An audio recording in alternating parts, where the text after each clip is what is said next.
बिस्मिल्लाहिर्रहमानिर्रहीम। अस्सलाम वालेकुम। कैसे हैं आप? आज हमने 9th क्लास की एक्सरसाइज 8.3 और उसका पार्ट नंबर 3 सोल्व करना है। तो पार्ट नंबर 2 आप लोगों ने खुद कर लेना है। जैसे हमने पार्ट नंबर 1 किया था सेम वैसे ही पार्ट नंबर 2 है। तो आज हम पार्ट नंबर 3 करेंगे। तो पार्ट नंबर 3 में हमारे पास है दो इक्वेशंस हैं, यानी हमारे पास एक है 2x + y इक्वल है 0 और सेकंड हमारे पास जो इक्वेशन है x + 2y इक्वल है 2 के। तो डिटेल मैंने क्वेश्चन नंबर 1 के अंदर बता दी गई है। तो अब हम इसको सोल्व करेंगे।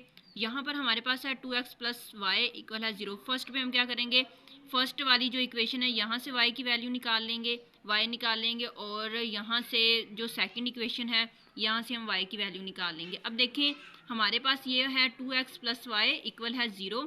तो हमने क्या किया, y इधर ही रहेगा क्योंकि हमने y निकालना था, तो y इधर रहेगा। 2x दूसरी साइड पे जाएगा तो वो -2x हो जाएगा। इसको हम नेम दे देंगे इक्वेशन नंबर 1 का। अब सेकंड को सोल्व करेंगे तो यहाँ पर हमने क्या करना है कि हमारे पास 2y, ये जो 2y वो इधर ही रहेगा और ये जो x है वो दूसरी साइड पे चला जाएगा। तो यहाँ पर प्लस का था तो उधर हो जाएगा, तो वो हो जाएगा -x। इसी तरह यहाँ पर हमारे पास ये जो 2y के साथ मल्टीप्लाई हो रहा है तो दूसरी तरफ जब जाएगा तो वो डिवाइड हो जाएगा। तो इसको अब हमने नेम दे देना है सेकेंड इक्वेशन का। अब हमारे पास फर्स्ट इक्वेशन है और सेकेंड इक्वेशन है। तो हमने क्या करना है कि इन इक्वेशन से x और y की वैल्यूज़ फाइंड करनी है और उसको टेबल के अंदर हमने पुट करना है, जिससे हम ग्राफ ड्रॉ करेंगे। ये हमारे पास आ गया है, टेबल। अब हमने क्या करना है, फर्स्ट वैल्यूज़ को सोल्व करते जाना है और ग्राफ के अंदर x और y की वैल्यूज़ को पुट करते जाना है। उसके ऑर्डर ऑफ पेयर हमने फाइंड करने हैं। तो यहाँ पर हम y इक्वल है -2x, तो यहाँ पर x की जगह पर मैं 0 पुट करूँगी तो हमारे पास आंसर आ जाएगा 0। मैंने क्या किया कि 0 पुट किया, हमारे पास आंसर आ गया 0। उसके बाद y इक्वल है -2x, 1 मैंने पुट करना है। y इक्वल है -2, मैंने 1 पुट किया, मेरे पास आंसर आ गया -2। तो 1 पुट किया, आंसर आया -2। उसके बाद हमने y इक्वल है -2x, y इक्वल है -2। अब मैंने 2 पुट करना है, x की जगह पर मैं 2 पुट करूँगी और हमारे पास जो आंसर है वो आ जाएगा 2 2 ज़ा 4 और साथ इसके माइनस का साइन है तो ये आ जाएगा माइनस। मैंने इसके अंदर 2 पुट किया, मेरे पास जो आंसर है वो आ गया -4। अब हम इसको मज़ीद इधर भी सोल्व कर सकते हैं और इसको हम इधर भी सोल्व कर सकते हैं। तो मैंने इसको इवन वाले नंबर में यानी प्लस वाले में सोल्व किया, माइनस वाले में सोल्व नहीं किया। उसके बाद आप लोग इसको इस तरफ भी सोल्व कर सकते हो और यहाँ पर टेबल को फिल कर सकते हो। तो मैंने यहाँ पे डॉट लगा दी, इसका मतलब है कि आप लोग इधर भी इसको सोल्व कर सकते हो और इधर भी। उसके बाद सेकंड हमने टेबल को फिल कर लेना है, वो हमारे पास है y इक्वल है 2 - x/2। अब मैंने इसके अंदर ऐसा यहाँ पर पुट करना है, ऐसा नंबर या ऐसा यहाँ पर कुछ पुट करना है कि हमारे पास जो आंसर है वो सिंपल में आए, पॉइंट में आंसर ना आए। तो y इक्वल है 2 माइनस ये ओवर 2। अब मैं अगर यहाँ पर 0 पुट करती हूँ तो 0 में यानी 0 के अंदर ये 0 में पुट किया मैंने और यहाँ पर 2 - 0 यानी 2 में से 0 माइनस किया तो हमारे पास 2 आ गया ओवर 2। तो 2 1 ज़ा 2, आंसर हमारे पास आ गया 1। तो मैंने क्या किया, 0 पुट किया, हमारे पास जो आंसर है वो आ गया 1। इसको हम माइनस की तरफ भी सोल्व कर सकते हैं और प्लस की तरफ भी। क्योंकि मैंने इधर भी प्लस की तरफ सोल्व किया तो यहाँ पर भी मैं प्लस वाले नंबर ही लूँगी। इधर मैंने प्लस वाले लिए हैं तो इस टेबल के अंदर भी मैं प्लस वाले ही लूँगी। उसके बाद हमने इसके अंदर मैं पुट करूँगी 2 माइनस ओवर 2। तो अगर मैं इसके अंदर 1 रखती हूँ तो वो 2 - 1 होगा, तो फिर यानी 1/2 आ जाएगा और हमारे पास जो आंसर है वो आ जाएगा 1.5, यानी वो हमारे पास जो आंसर है वो पॉइंट्स के अंदर आ जाएगा। उसके बाद मैं इसके अंदर 2 पुट करती हूँ तो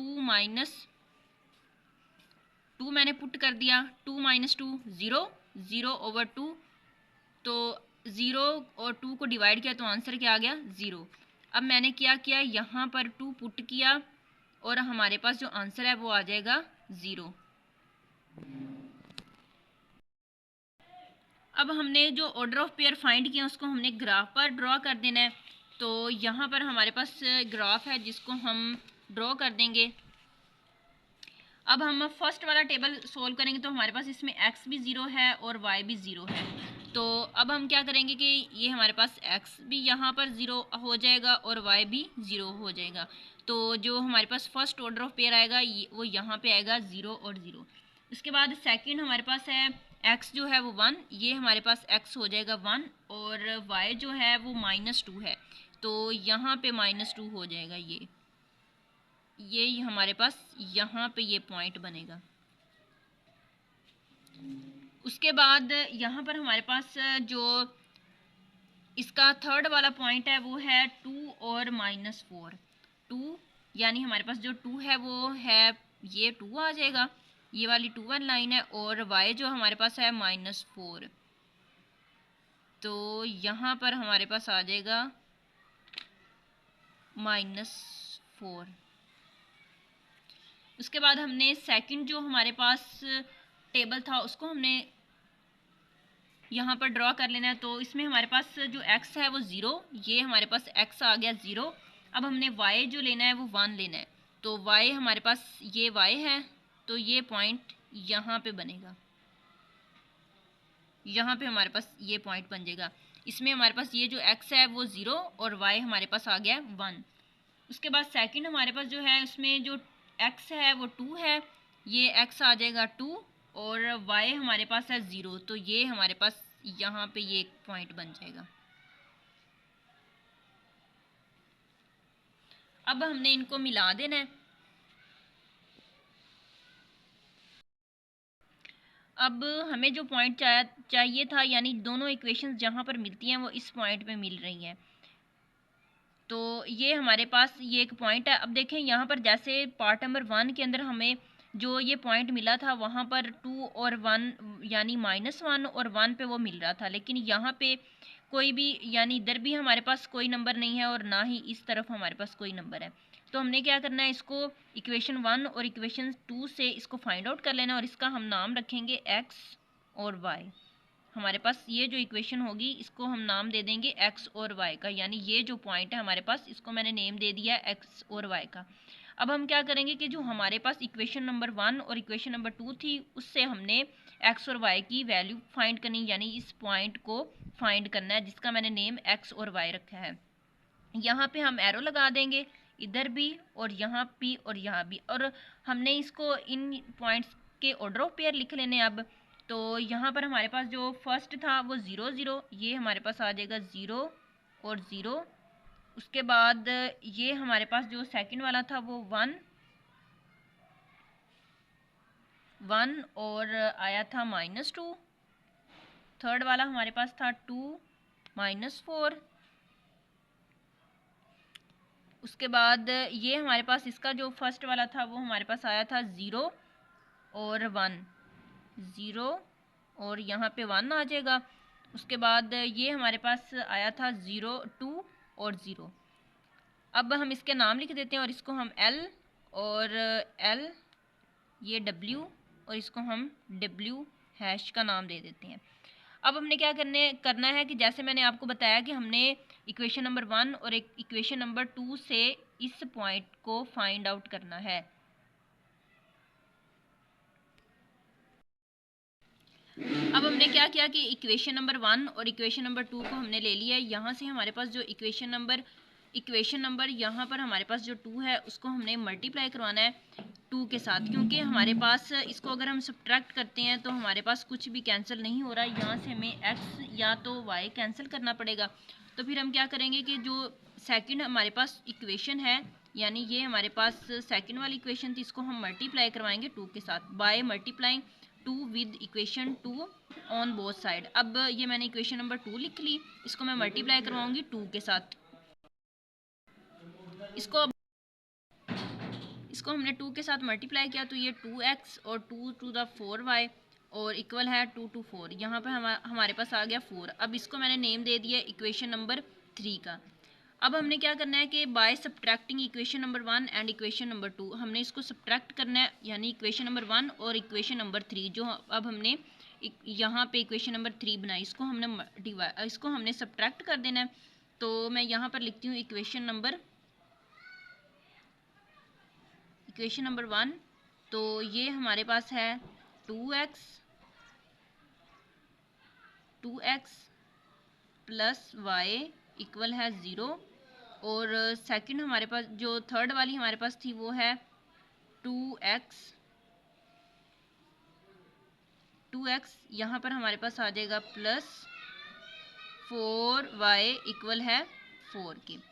अब हमने क्या करना है कि इसको सब्ट्रैक्ट करना है, तो इसके साइन चेंज होंगे। यहाँ पर प्लस है तो ये माइनस आ जाएगा, प्लस है माइनस आ जाएगा, ये प्लस है तो ये माइनस आ जाएगा। अब हमने क्या करना है, ये हमारे पास प्लस का और ये माइनस है, ये कैंसिल हो जाएगा।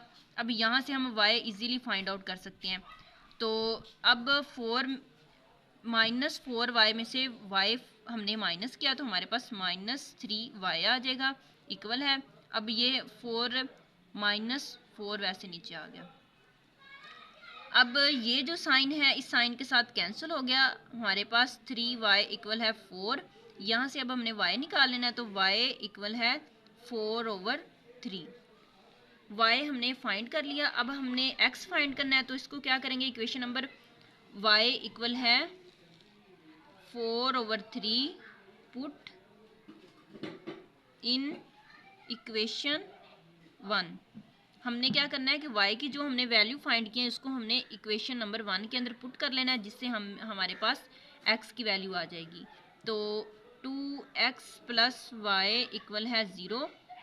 2x प्लस y हमारे पास है 4/3 इक्वल है 0।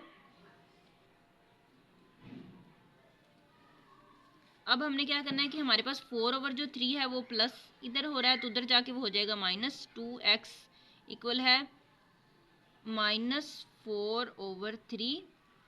अब 2 इधर मल्टीप्लाई हो रहा है, उधर जाके डिवाइड हो जाएगा, तो x इक्वल है -4/3, और ये हमारे पास डिवाइड में लिखा जाएगा, तो यहाँ पर आ जाएगा 2। तो अब हमने इसको क्या करना है कि ये हमारे पास मल्टीप्लाई हो रहे हैं, तो -4/3 to 6, तो 2 2 दा 4 2 3 दा 6। तो अब हमारे पास जो x की वैल्यू आई है x इक्वल है -2/3। लास्ट पे हमने इसका कंक्लूजन लिख दिया। दी कॉमन पॉइंट हमारे पास जहाँ पर दोनों लाइंस आपस में मिल रहे थे उसमें हमने x और y की वैल्यूज़ निकालनी थी। तो जो हमारे पास x वाला पॉइंट आया वो -2/3 4 और y हमारे पास आया है 4/3 ऑन बोथ लाइन, यानी दोनों लाइनें जहाँ पर मीट अप हो रही थी वहाँ पर हमने उसका जो कॉमन पॉइंट y वो फाइंड किया है। वो x और y ये है -2/3 और 4/3 is required solution of the system. हमारे पास जो सोल्यूशन का रिक्वायर्ड कॉमन पॉइंट थे वो ये हमारे पास आ चुके हैं। आई होप आप लोगों को क्वेश्चन की समझ आ गई होगी। Please subscribe to my channel. Thank you so much. अल्लाह हाफिज़।